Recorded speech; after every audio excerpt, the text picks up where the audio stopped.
মাসে ৩০ দিনের ৩০ দিনই এই একই রকম ডিউটি।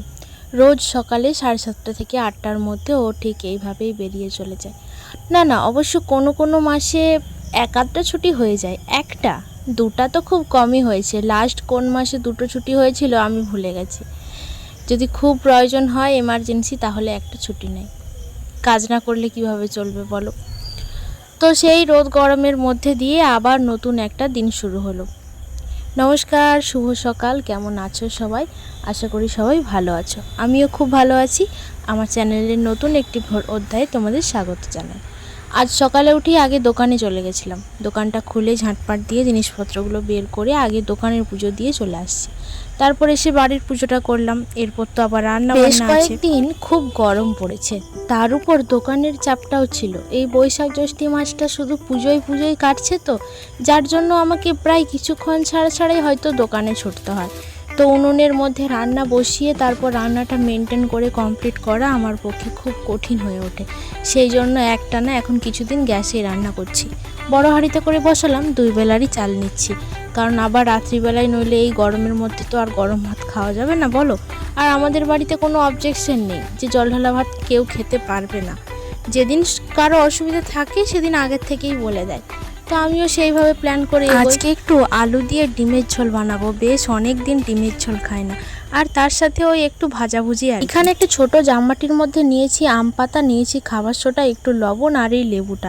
এটা কিন্তু আমি একরকম মোবাইলে দেখেই শিখেছি। আমি এটা দিয়ে কড়া তেল কালি পরিষ্কার করব। এটাকে এবার ভালো মতো ফুটিয়ে নেব।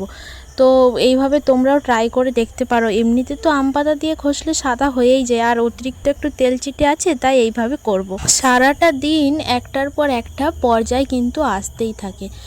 তো খাওয়া দাওয়ার পর আজকে আর সেরকমভাবে রেস্ট নেওয়ার টাইম পেলাম না। অবশ্য আমি যেহেতু ঘরের মধ্যেই কাজ করি, কিন্তু কি বলতো অতিরিক্ত গরম তো, তাই আর কি। এই যে দক্তা ছিঁড়ছিলাম, দোকানের দক্তা ভাজতে হবে, তো ওই জন্য ভালো করে দক্তাগুলোর শিক ছাড়িয়ে ছিঁড়ে নিয়েছি, এরপর ভাজবো। মোটামুটি সকাল থেকে অনলাইনে আজ মোটামুটি সকাল থেকে ক্যামেরার সামনে আসার সুযোগ হয়নি, এতটাই ব্যস্ত ছিলাম। তো এই যে দেখো সারাদিন এরকম হওয়ার পর এখন মোটামুটি হচ্ছে যে হাওয়া দিচ্ছে।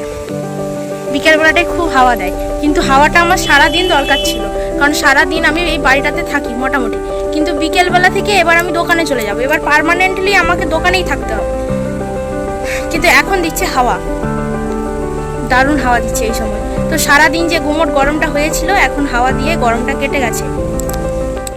সব সারা ঝাঁটপাট দিয়ে সব পরিষ্কার করে নিয়েছি, জল ধরা কমপ্লিট, ঘর দুয়ার সব ঝাঁটানো হয়ে গেছে, সমস্ত কাজ সারা। এবার যাব দোকানে। আর আজ সারাদিন কিন্তু কোনো সোশ্যাল মিডিয়া অ্যাপে আমি কোনো সময় দিতে পারিনি, কারণ এক তো বাড়ির কাজ থাকেই, তার উপরে দোকান, আবার তার সঙ্গে যদি বাবার দোকানের চাপটা পড়ে যায় তাহলে কিন্তু আমি মোটেই আর মোবাইলে সময় দিতে পারি না। তো আজকেও সেরকমই হয়েছে, বাবার দোকানে গিয়ে টাইম দিতে হয়েছে, যার জন্য ফেসবুক, ইনস্টাগ্রাম, ইউটিউব কোনোটাতেই আমি টাইম দিতে পারিনি। তো চলো এই সন্ধ্যের পর একটুখানি অনলাইন হব, অনলাইন হয়ে টুকটাক একটু আপডেট, একটু এডিটিংয়ের কাজ আছে করব। দেখা হচ্ছে আবার পরে।